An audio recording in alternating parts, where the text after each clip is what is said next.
Hey there, what's up? In this video, I'll give you a quick guide on how you can edit a journal entry in QuickBooks Online to correct your mistakes. So the first thing that you will have to do is of course make sure that you have already your plan that actually supports this feature, so you will be able to have the full access of all of its features. And okay, so now that you've logged into your account, what you will have to do is go to your accounting page and then click chart of accounts. And basically, you will see this after you click journal entries.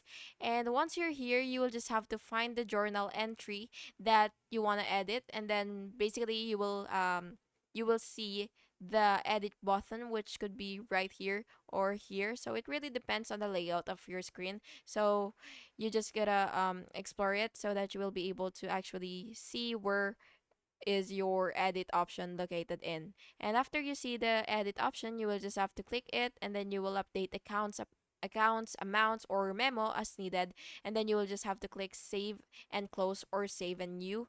And by the way, you could double check debits and credits so that you will be able to maintain balance. And yeah, that's it. I hope you found this video helpful, and if you did, please make sure to like and subscribe for more videos like this. Thank you and have an awesome day.